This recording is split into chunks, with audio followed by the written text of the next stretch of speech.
So my name is Conrad and I'm the Director of Expedition Planning and Strategic Development for Silversea Expeditions, and I look after the expedition program part of what we do at Silversea Cruises, and I look after a fleet of 4 expedition ships planning unique voyages that cover 7 continents and over 400 destinations around the world.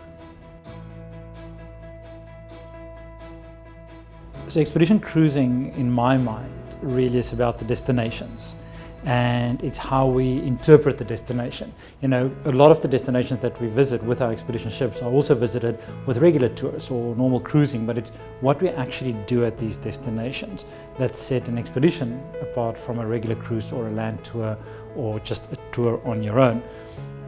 I really believe that expedition cruising gives the modern day traveler an opportunity to visit some of the most remote destinations on our planet, Antarctica, Svalbard, but it doesn't have to be that remote. You know, it could be St. Kilda and the Outer Hebrides. It is about learning about the destinations from an onboard expedition team, lecture staff that specialize in their topics.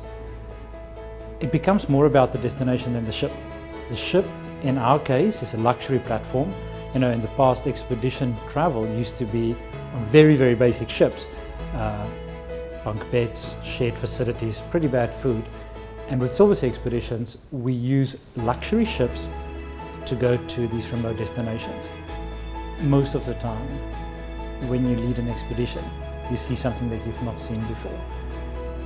The destinations that we visit, such as Antarctica, will be experienced differently every single time you go.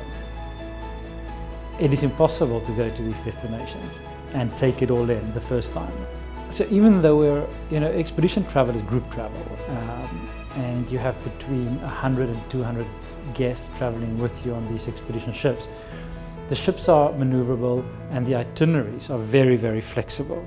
So if we do come across, for instance, a part of Wales, it's very easy for us to stop the ship and do whale watching. So expedition travel is very, very flexible.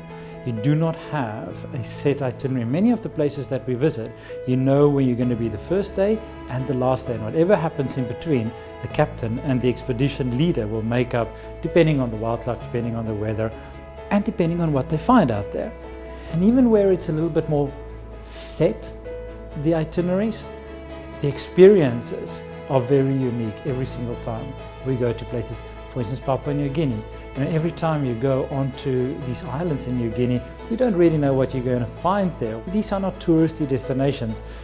We do not have buses lined up waiting for us to take us on a panoramic city tour. We deal with local tribes here. It is the only way to get to some of these destinations that we're talking about, unless you've got a lot of time and a lot of money to try and do it on your own. Now, an expedition cruise is not inexpensive by no means, absolutely not, but it's incredibly good value for money. We have done all the work, all the research, so we know what to do when we get there, and we do it in a comfortable, safe environment.